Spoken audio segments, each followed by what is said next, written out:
So, how do you feel about Doug Ford? If there's one thing you want to say to Doug Ford right now, what would you say? Can you censor it or no?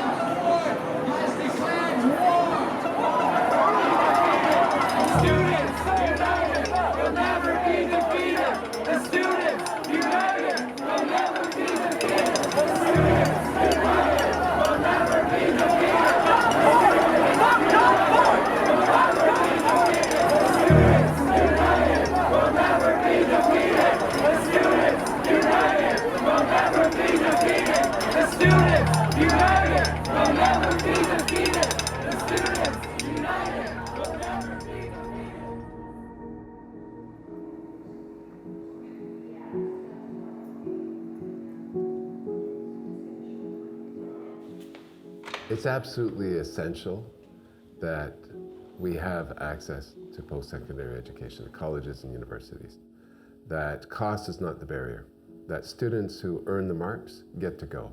I think as a society we benefit because we have the best and brightest in those careers, and we create the competition around marks rather than money.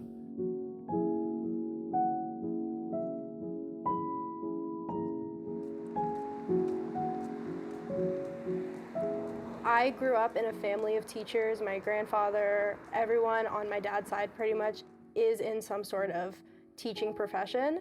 So I have always grown up with the fact that education is the most important thing, especially with the job market these days. I mean, you see ads everywhere where an entry-level job for $15 an hour, you need at least an undergrad to be able to get it. And so it's an essential part of the future, and that's not changing.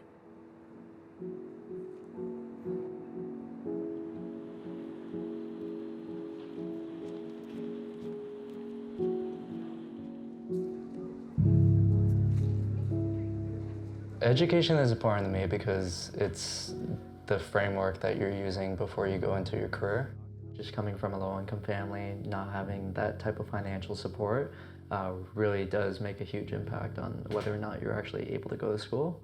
A lot of my friends have, gone to college where it's significantly cheaper. A lot of my friends have gone into trades, gone into the military because university is not affordable for a lot of people that really want to go. As a society, we've decided what rights we have.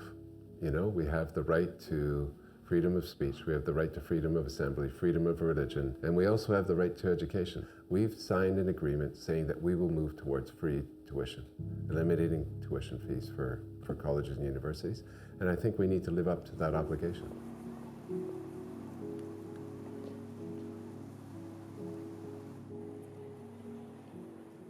OSAP is the Ontario Student Assistance Plan, and there's a combination of grants and loans to help students to go to university, because the goal is that no student should not be able to go to university or college because of cost. OSAP's really important to me because it's basically whether I'm able to go to school or not.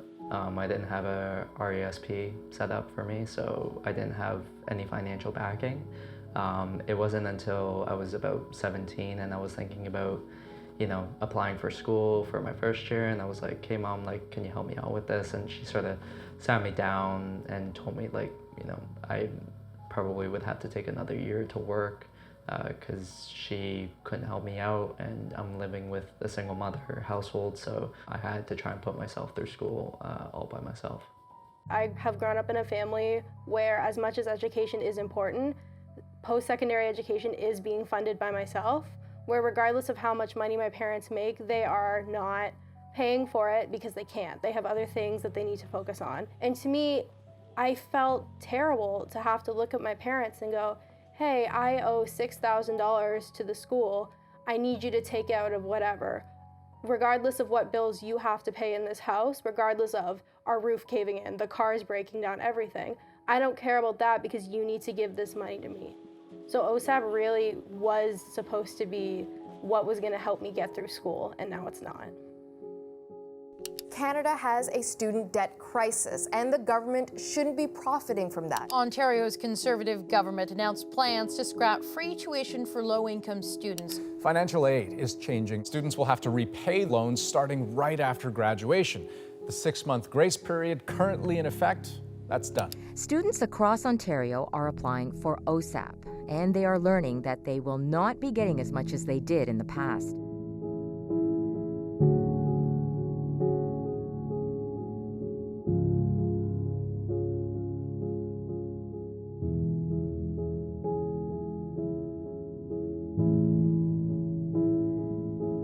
I'm absolutely appalled with the direction this government's taken. Doug Ford cut $600 million from OSAP, and we're seeing the spill out over on students and the impact that it's having. Many are not able to pursue the post-secondary studies that they'd planned on, and that's absolutely appalling. When I first found out about how much money I was getting for OSAP, I don't think I can describe how crushing it was. It was an 8 a.m. on a Wednesday. It's so clear in my mind still to this day. I woke up, I saw the email, and I checked it, and I just kept refreshing the page going, like, this has to be a mistake. Our next speaker is Caitlin Janescu. She's a Brock University student, second year, and she's studying concurrent education. Caitlin? Last year, with a 2-income household, I received an OSAP grant of $2,020 and a loan of $602. This past Wednesday morning, I woke up to find out the loan I've been offered this year is $457. The key word here is loan, no grant. For perspective, a parking pass at Brock costs $600 and I am receiving under $500. So last year I was estimated to get at around $14,000 total, including loans and grants. The amount of loans did not change this year, but the amount of grants went down by $2,000 roughly. So that plus the interest that I'm already paying back on the loans and the decrease in grants obviously meant I wasn't able to go back to school this year.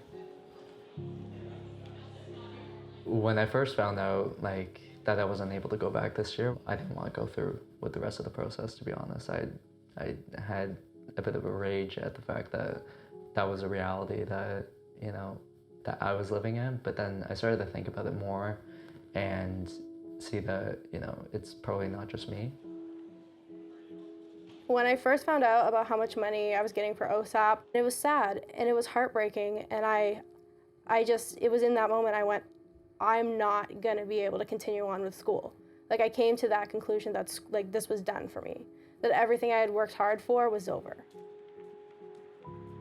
The first thing I did after finding out was I looked into loans, and then I took to Twitter to just see the general reaction and to share my opinions.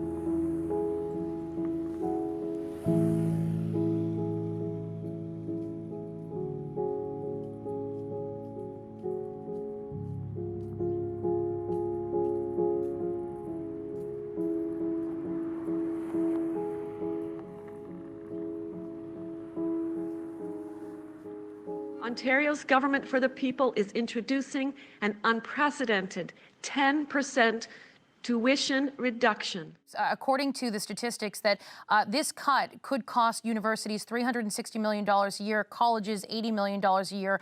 How are they supposed to make up that cut? Well, like I said, this is an unprecedented historic tuition cut of 10% for students across the board.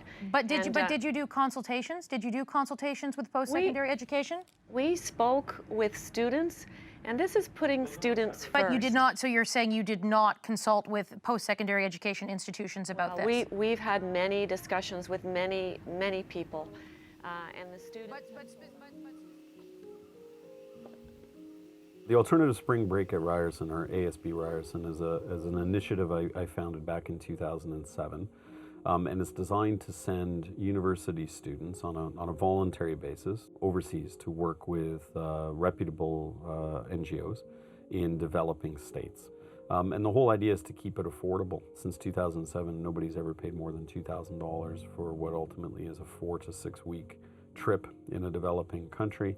And the rest of that usually comes from, within the university, deans, provosts, presidents, and so on. The 10% cut to tuition would have been a wonderful thing if it was funded from the government, but it was unfunded. So basically, it just meant that the universities and colleges suddenly had a 10% cut to their operating budget. To an outside observer, they're probably saying, well, you send 30 kids overseas to work in the third world. Who really cares about that? It's a bunch of overprivileged kids in a country we don't really care about and so on. Of course, I would disagree with them on so many different levels, but for really very little funding, you could look at it the other way, which is that you send approximately 30 young university students to parts of the world they probably haven't even dreamed of yet. And the possibilities that emerge from that are endless. We're not out to save the world. I think that's stupid. It's a great notion, but it doesn't actually save the world. But it saves them from a lifetime of ignorance and apathy. Ignorance and apathy are what we're supposed to be here for, right? We're supposed to be fighting those things in the field, right? In the classes, outside of the classes. It's ignorance and apathy, which are our worst nightmares.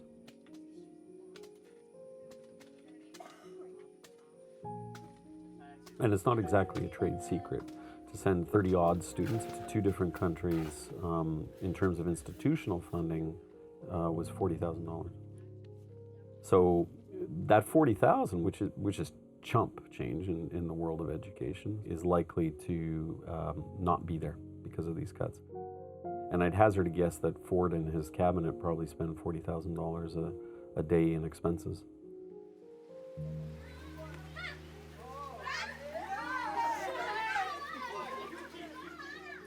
It's a very small sum of money that you're looking at to run some programs like this, but that gets lost in the shuffle of huge budget cuts, which universities have to respond to. And that's what I think nobody in Queen's Park necessarily thought about.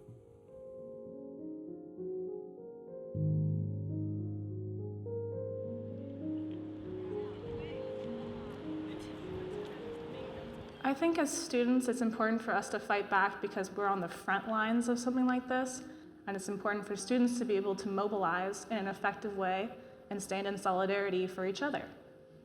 SFS, Students for Students, is a student-run group that raises and fundraises money for the Queen's Bursary. So the way that SFS receives the most of our fundraising money is through the donation of that 10% tuition cut. And we saw that a lot of people who received that tuition cut didn't necessarily need it.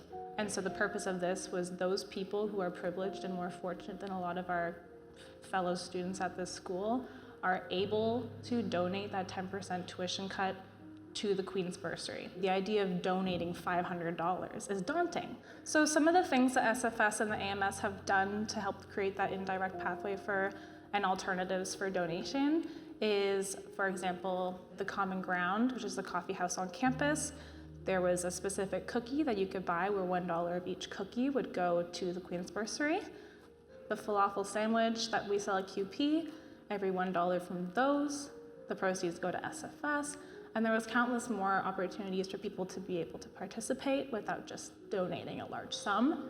So that's kind of what we pride ourselves on, in being both direct and indirect, and working with a group of students for a group of students only. Students need to mobilize. The biggest strength that students have is their numbers. And if students organize and they actually push back, they can actually get these cuts reversed. On January 25th of the March Against OSAP cuts, we had a very impressive turnout. You know, when we first first heard the news, a couple friends of mine came to our group and they said, Jacob, we put an event on Facebook, we want to protest this. We thought maybe 100 people would come. Do you folks think this is more than 100 people?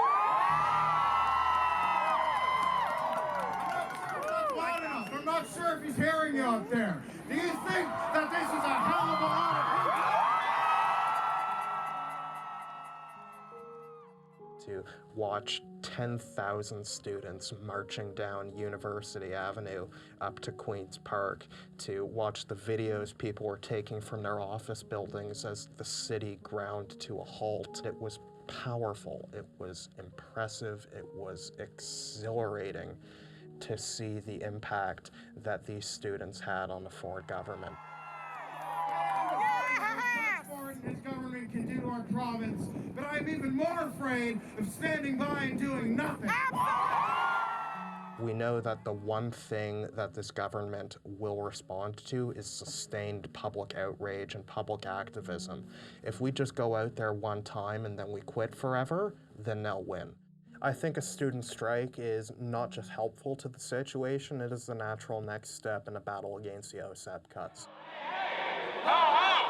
Doug Ford has got to go!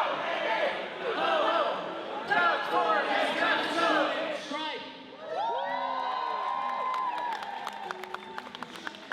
Stop for a day and show Ford what we're made of. Believe me when I say there are tens of thousands of students across this province who are looking to us tonight, who are looking for a way forward, who are looking for ways to fight back. One more time, be resolved that Ryerson students hold a one-day student strike on November 6th in opposition to Doug Ford's cuts to OSAP. Yes or no? All in favor of the strike motion, hands up.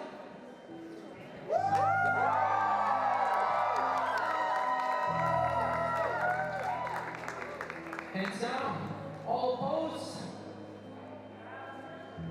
We have one opposition. The vote carries overwhelmingly for.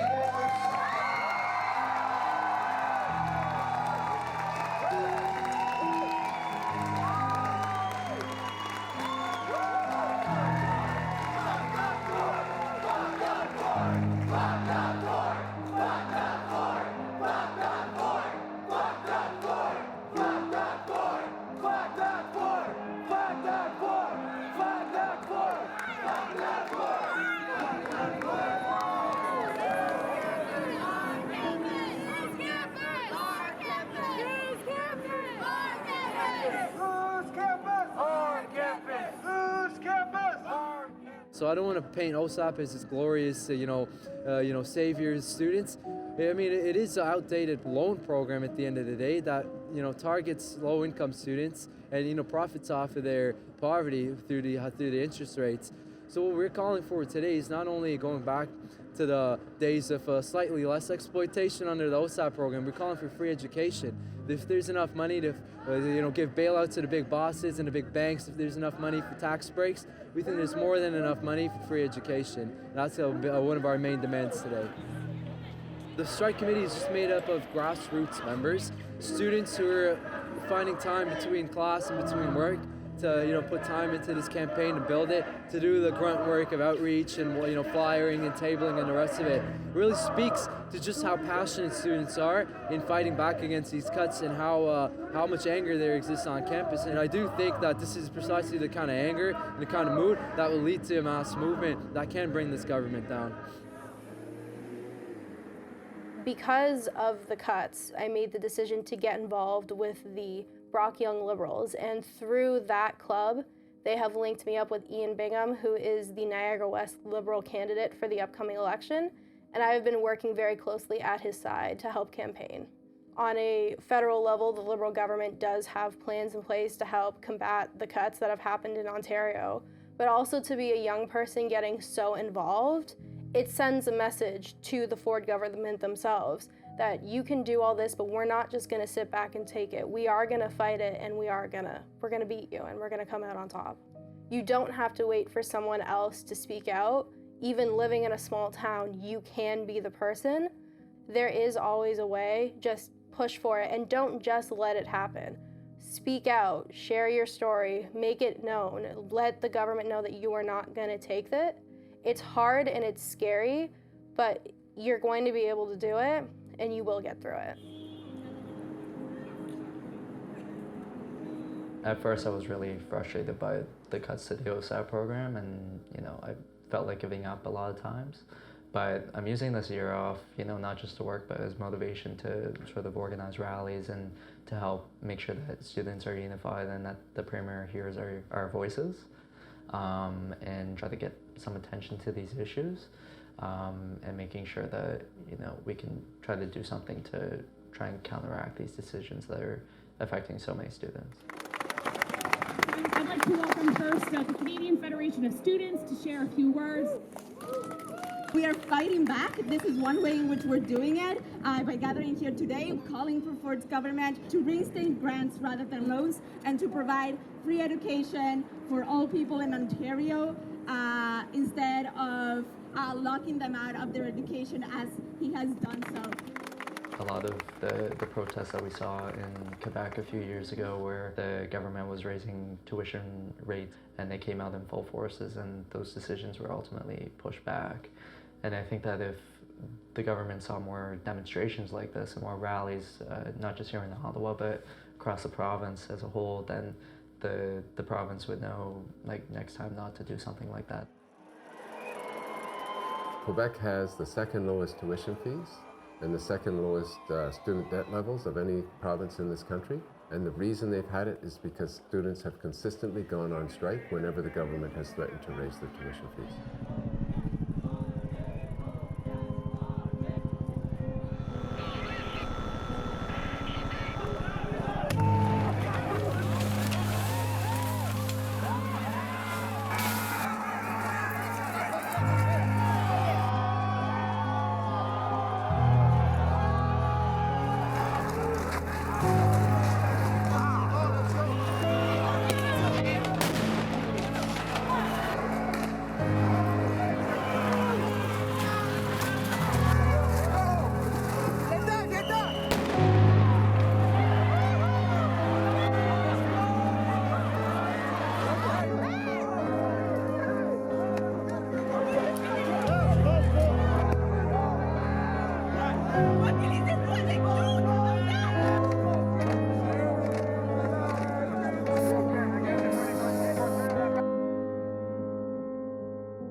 This government, they're going to continue to cut funding, operating grants from the colleges and universities, the public colleges and universities. They're going to continue to cut OSAP.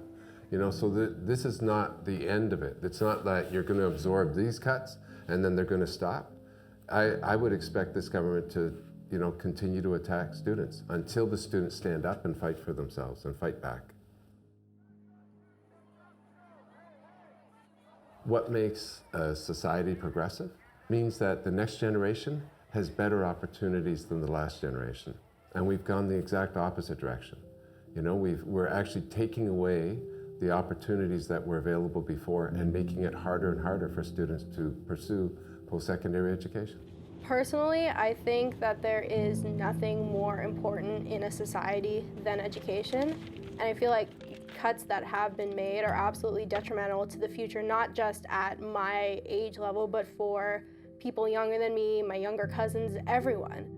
We looked at stats talking about the previous government, Kathleen Wynne's government. OSAP only increased attendance and enrollment in university and college by 1% to 2%. When you take those percentages, it actually decreases the importance and the impact of what those actually mean. So if you convert that 1% to 2% is up to 10,000 more people were able to go to university. It's hard to imagine that this kind of cutting makes any sense, right? It's devoid of any long-term thinking, and long-term thinking is really important. It's, unless you're of course a politician, in which case who cares? But it's going to have disastrous effect. The longer it goes and the harder it is. I'm thinking about kids that maybe never go to school as a result, which is god-awful disaster. That's like pissing away your natural resources. It's a disaster. It's about common sense, and it's about one of the most sacred things that Canada and other countries stand for, which is educating our youth. I think that education is a right. I think that someone should be able to go to school freely in this country and on student loans. I don't think that it's morally right for any sort of government to be profiting off of student debt of any kind. Students in the future are going to be able to look at the trailblazers in our present and say, they helped bring us to the point we're at today. They helped make sure that students like me will have a voice. It's not only in Ontario that this anger exists, in dozens of countries across the world today, regime after regime, government after government is being toppled by mass movements and revolutions. And, that kind of movement, Ontario is not immune from it. That kind of movement can occur here. The students are leading the way. The labor movement will follow. And if we organize a general strike, we will bring this government down. As a member of parliament and provincial parliament, as a parent, as a citizen in Ontario, I'm absolutely appalled with what this government's doing. We need to stay together. We need to support each other. Cost should not be the barrier. It's our responsibility as the older generation to pay the taxes so that young people have affordable education. And then when those people get older, it'll be their responsibility to pay the taxes for the next generation. That's how society progresses.